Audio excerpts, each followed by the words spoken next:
नमस्कार भाइयों, मैं आज आपके बीच में कर्तव्य राष्ट्रीय पार्टी की राष्ट्रीय अध्यक्ष होने के नाते आई हूं। अभी एक घटना हुई है हरियाणा में। वाल्मीकि समाज का एक होनहार युवा रमन वाल्मीकि की मौत जेल में एक संदिग्ध परिस्थितियों में हो गई और परिवार का ये कहना है कि ये मौत नहीं है, ये हत्या है। और अभी मैं कुछ देर पहले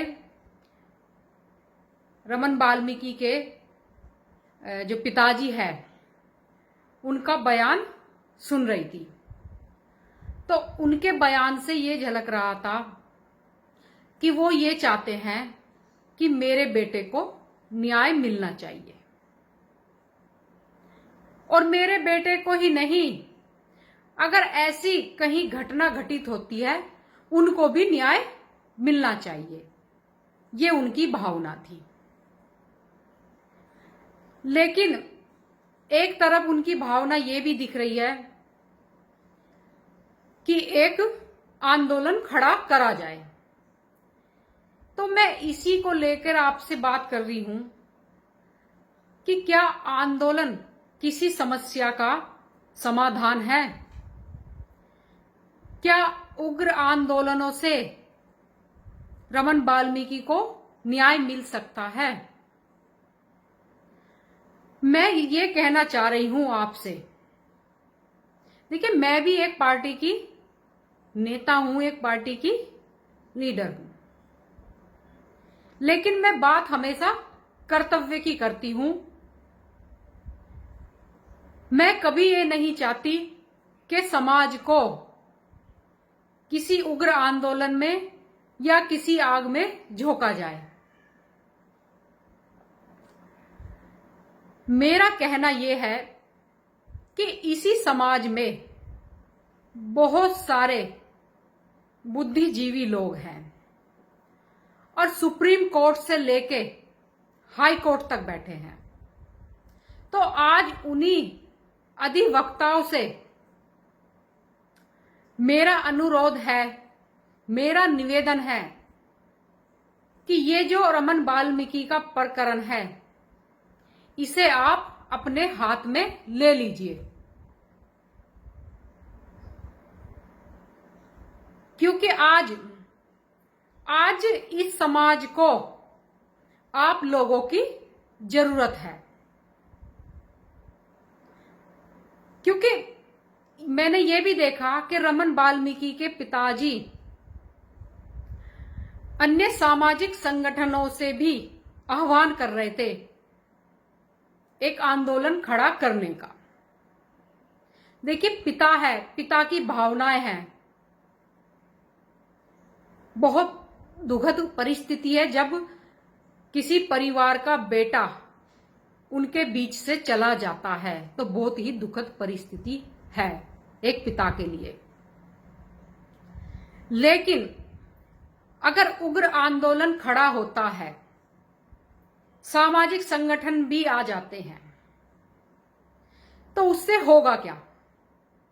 क्या किसी उग्र आंदोलन से किसी को न्याय मिला है या किसी समस्या का समाधान हुआ है? हाँ, एक बात तो जरूर हो जाएगी उससे कि आज एक रमन वाल्मीकि गया है, तब समाज के ना जाने कितने हजारों रमन वाल्मीकि उस आंदोलन की भेंट चढ़ जाएंगे। और मैं ये भी कह रही हूं कि जब आप एक मार्शल कौम है तो इस मार्शल कौम में सुरक्षा की भावना अधिक होती है, समाज को सुरक्षा देने की भावना अधिक होती है। और हम लोग और ये पूरा समाज बाबा साहब का अनुयायी है, बाबा साहब के बनाए संविधान पर विश्वास रखता है और इस देश की न्यायपालिका पर विश्वास रखता है। तो आज भी हमें इस देश की न्यायपालिका पर ही विश्वास रखना होगा। तो इसीलिए उन अधिवक्ताओं से, सभी अधिवक्ताओं से ये आग्रह है कि इसको आप अपने हाथ में ले लीजिए और सुप्रीम कोर्ट से, हाई कोर्ट के माध्यम से हरियाणा सरकार के लिए सीबीआई जांच के आदेश कराए जाए, जिससे हरियाणा सरकार सीबीआई जांच कराने के लिए बाध्य हो जाए और इस घटना से पर्दाफाश हो जाए, सत्य सामने आ जाए और रमन वाल्मीकि को इंसाफ मिल जाए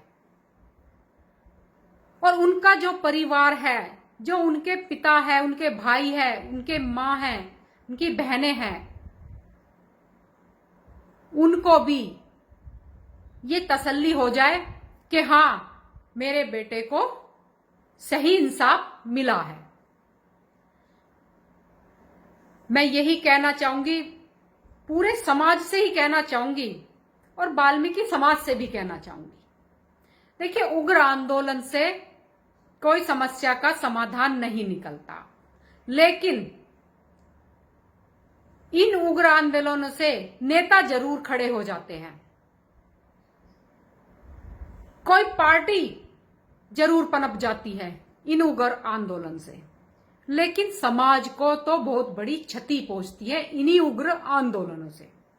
तो मैं समाज के बुद्धिजीवियों से, उन अधिवक्ताओं से हाथ जोड़कर निवेदन करती हूं कि आप इस प्रकरण को अपने हाथ में ले लीजिए और भाई रमन वाल्मीकि को न्याय दिलाने का काम करिए।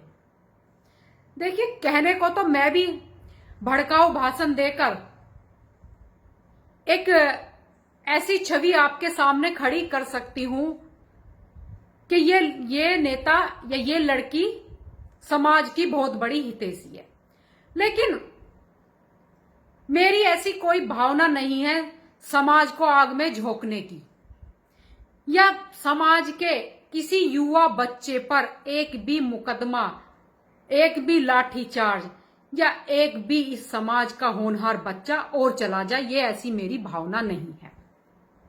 इसलिए आज मैं आपके सामने ये समझाने के लिए आई हूं और मैं जानती हूं जिस परिवार से बच्चा चला जाता है, जिस परिवार का सदस्य चला जाता है, उसकी क्षति पूर्ति करना असंभव है और उसके दुख की पीड़ा को समझना भी असंभव है, क्योंकि ऐसी परिस्थिति, वहां माहौल ऐसा बना हुआ था जो ये हत्या लग रहा है।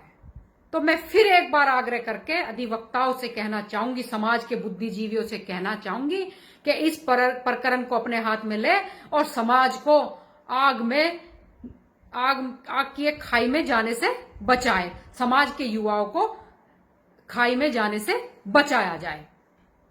इसी के साथ मैं अपनी बात समाप्त करती हूं।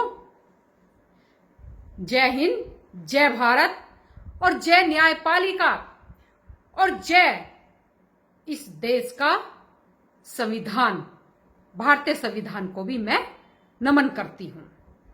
धन्यवाद।